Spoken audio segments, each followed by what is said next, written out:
An insanely evil shooter has attacked a country music festival in Las Vegas.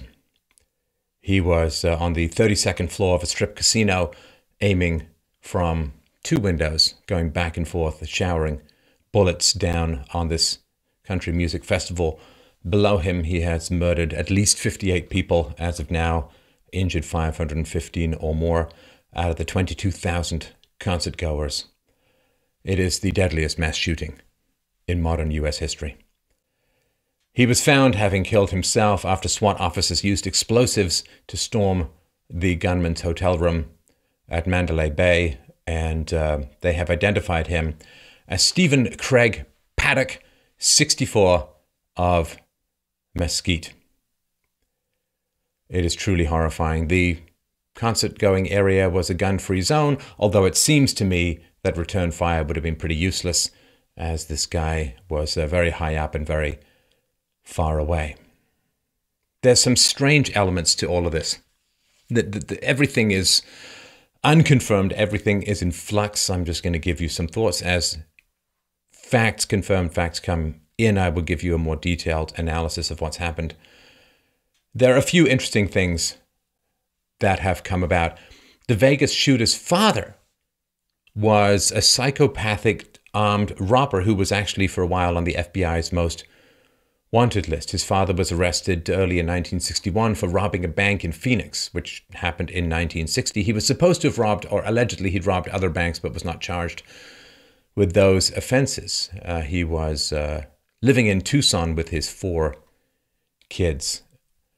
And he was caught trying to escape from jail, the father in Las Vegas, and then was sent to prison, and then he successfully escaped late in 1968. That's what put him on the most wanted list. There's an FBI poster you can see online from 1969. He notes that Paddock the Elder had been, quote, diagnosed as psychopathic, has carried firearms in commission of bank robberies, and, quote, reportedly has suicidal tendencies and should be considered armed and very dangerous.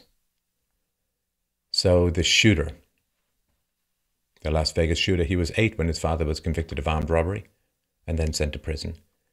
He was 15 when his father escaped and went into hiding, and he was 26 when his father was reapprehended. It's hard to imagine what kind of childhood this shooter might have had. Now, please understand, I'm not begging for 1 ounce of sympathy for this psychopathic, evil murderer. But I am saying that horrible childhoods have consequences for some. And to my way of thinking, and this is something I have been doing very publicly for 10 years, is when people talk to me on the show about their difficult childhoods, I offer sympathy, empathy, understanding, and a condemnation of the immorality of the parents, and that seems to give people some relief. An identification of the moral forces at work in our formative years seems to be very helpful. I don't know what this guy's life was like. I don't know where he traveled, what he did, who he knew. But if I had to put money on it, I would say that he did not receive the kind of sympathy and moral clarity regarding both his mother and his father. Right? His father was this psychopath, a dangerous guy, bank robber on the run, and his mother chose to have 4 children with him. This complicity is so often overlooked. Now, his brother has been contacted and interviewed, and his brother says, well, this guy wasn't a big gun guy.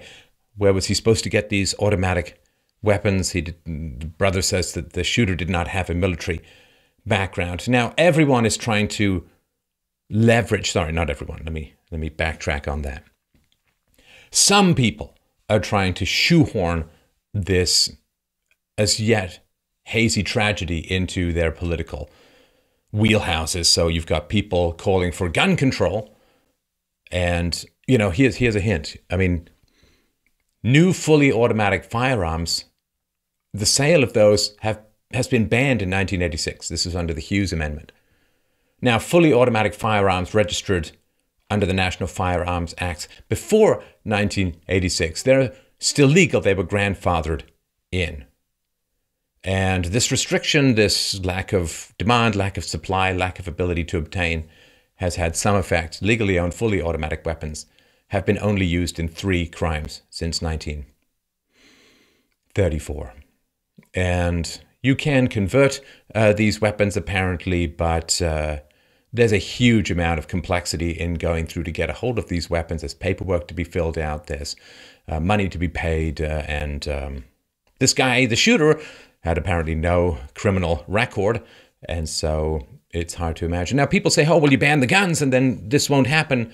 Come on. Murder is illegal, and this guy did it. Mass murder. Shooting people, picking them off, spraying bullets into a crowd of happy people. How sick, how evil, how monstrous the idea that he would have respect for gun laws while having no respect for human life is a fantasy. We cannot continue to play whack-a-mole with the symptoms rather than deal with the root causes. Now, his brother says he doesn't really have any meaningful political or religious affiliations, and however, there are reports, who knows if they're true or not, that a woman told a group of concert goers before the shooting began, "You're all going to die tonight." Who was she? Will she be found? We don't know. Is it even true? I mean, this sick son of a bitch had extraordinary firepower, firing directly into a packed mass of people. This is one of the reasons why this casualty count is so extraordinarily high. Although, of course, he shot from further away than most mass shooters, but he had a packed crowd and time.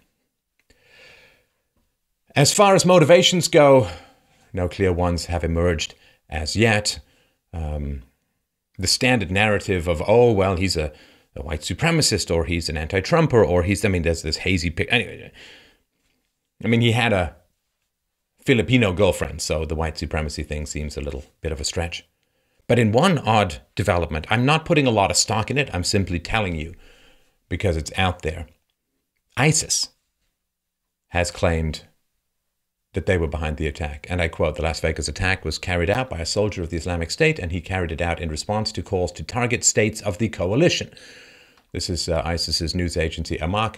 And by coalition, they're talking about the US-led coalition that is fighting ISIS and others in the Middle East. Amaq added, the news agency added from ISIS, "The Las Vegas attacker converted to Islam a few months ago." Now, according to the AP, ISIS, quote, "is not known to have claimed any attacks to which it was not at least loosely linked." So I remain highly skeptical of that development. If his girlfriend is from the Philippines, she is from the Philippines apparently. Well, there are over 10 million Muslims in the Philippines, but again, I consider this extraordinarily dubious. What's remarkable to me, though, is that the FBI has announced that this guy has no apparent ties to ISIS within 12 hours of the shooting. Within 12 hours, they say the Vegas shooter has no identified ties to ISIS. However, after a year, they're still not sure about Trump and his ties to Russia. Apparently, that is really hard to establish.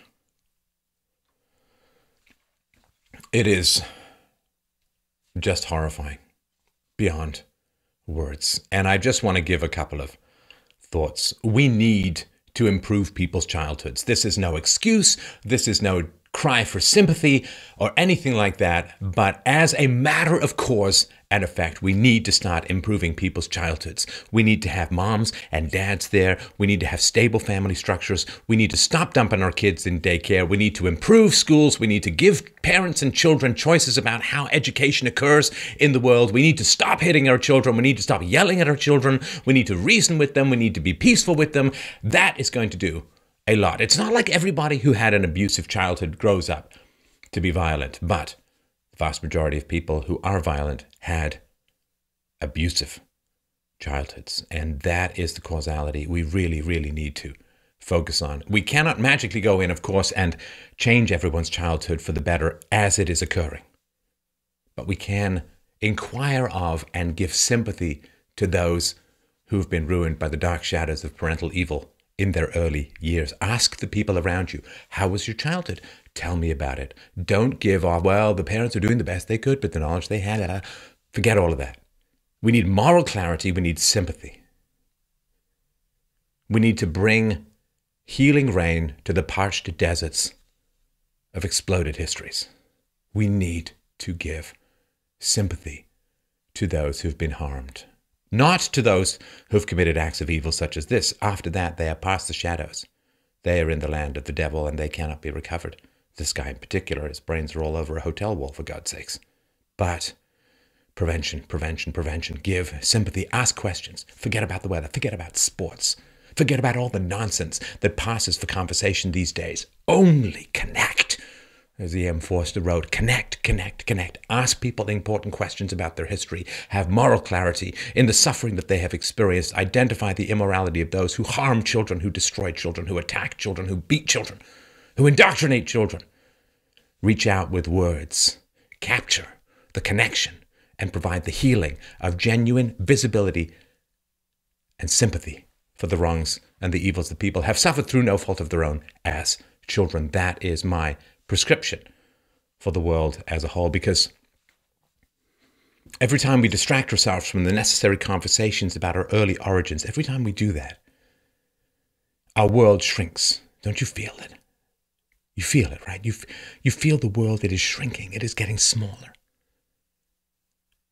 Well, you can't go to this concert. You can't go to this festival. You can't go in Sweden here. You can't go in England there. There's this acid attack. There's this bomb. There's this explosion. There's this shooting. There's this nightclub. Terrorism.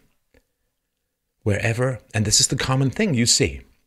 This is the common thing you see.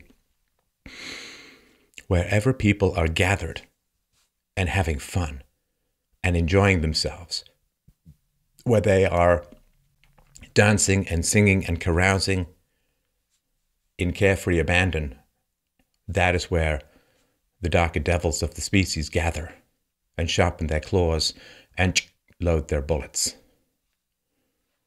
If you want to have fun in this world, we must give more thought to those harmed by this world. It is not an excuse. I really want to be clear on this. I'm talking about causality and prevention, not sympathy for the evil. These people attack where people are having fun. The question is why? Well, there is the hatred of the good for being the good. There is the hatred of fun for being fun. But there is also when you are desperately damaged by a brutalized history. And I can't imagine what the psychopath did to his children those many decades ago. But when you have been so brutally scarred, harmed, and broken by insistent and infesting evil in the house which should be your sanctuary and your castle in the world, the house of your childhood, when you are brutalized in this manner, and you see people dancing carefree past the little bars of your underground dungeon, you see people while you were locked in a dark cage, in a deep well, you see people dancing carefree and you wonder, why can they not see me? Why can they not see the pain? Why are they so indifferent? Why do they not care? Why do they not ask? And you begin to hate. I think some people do begin to hate. And the laws of the world around you, not just the laws on the books, the laws of the courts, the moral laws, the laws of humanity, the golden rule, the law of reciprocity, do unto others as you would have them do unto you. Well, we steal because we were stolen from. We kill because our souls were murdered early, often. That is the case. There may be inexplicable evil, in a sense, the genetic or soulful possession by unholy forces. I don't know any. Philosophy can't address any of that. Philosophy can address the cancers caused by smoking. Metaphorically, it cannot address the genetic ones. But where we have a choice, if you dance and skip and sing in a world full of the broken zombies eaten by the predators of early histories. It is a dangerous path. In some ways, childhood is getting worse. Empathy has significantly declined. If kids are in daycare for more than 20 hours a week, they experience exactly the same symptoms as maternal abandonment. In other words, kids who are put in daycare for 20 hours or more a week react the same as if their mothers were dead or gone. That is not healthy. That is not productive. That is not good. That is not positive. We have rampant pornographic use. We have video games. Chilling and cooling our capacity to connect with other human beings. The vast majority of human communication is nonverbal. You don't get it on text. You don't get it on the phone. You don't get it face to face. Body language, eye contact, gestures. Communication is fundamentally Italian, not robotic. What are we losing in our separation from each other? What of our souls, our virtues, our challenges, our future is draining away in the well of alienation and isolation? A mere dopamine-grabbing pixel stimulation. How can we solve all of this? We talk. We listen. We judge. We connect. We provide sympathy and clarity to those who are harmed. It's not a certain prescription, but it may in fact be the only one we have that works.